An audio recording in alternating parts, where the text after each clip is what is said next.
As you might expect from my love of magic, my favorite cartoon character is Mandrake the Magician. And believe it or not, he preceded Superman, Batman, all of the superheroes. He was the first superhero in the 1930s, and he used magic to battle crime. Well, where did his name come from? Mandrake is a plant. And some of you may be aware of it because of Harry Potter and Professor Pomona Sprout, who in her class on herbology was teaching Harry and Hermione about transplanting the mandrake plant, which, as you can see, had the shape of the human body. And therein lies an interesting story. But first, the author, J.K. Rowling, actually knew quite a bit about herbs because she had read many books on herbology, including the classic called Pepper's Herbology, and that discusses mandrake. Now, we have known about mandrake since biblical times. And there's the classic story in Genesis where Leah is allowed to sleep with Jacob, who was Rachel's husband, in return for a gift of mandrake, which supposedly had fertility powers. And Rachel was barren.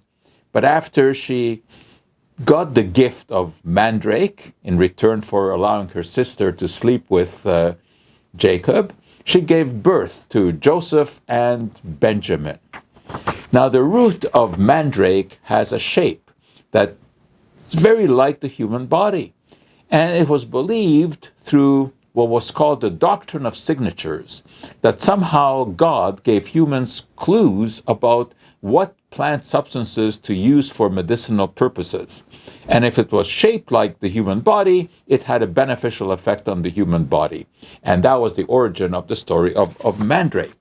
Now, it turns out that mandrake actually has some physiologically active compounds, including scopolamine. Now, it doesn't have anything to do with fertility, but it does have some sleep-inducing properties. And that's why in the Middle Ages, it was used to make what were called soporific sponges. These sponges, ordinary sea sponges, were soaked in an extract of the root of mandrake and opium, and supposedly they were used to put people to sleep.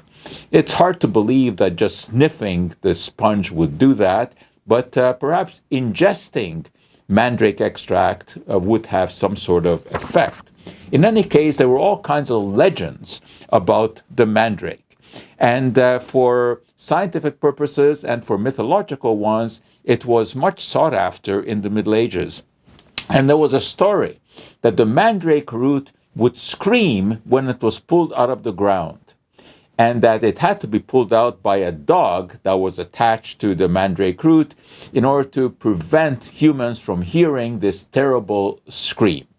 Now, the story is that this legend was invented by people who grew mandrake because their product was routinely stolen. So they concocted this story of the mandrake screaming.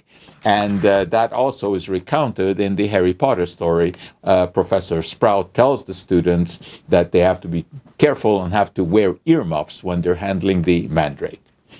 Well, today, the legend of mandrake is still around, but mostly through the work of magicians. And although the mandrake magician in the cartoon was fictional, there actually was a real-life mandrake magician. And he toured North America and he toured the world with his fantastic illusions. And again, the name came from the root of the plant. Well, the plant itself isn't magical, but the real-life mandrake did produce some amazing magic.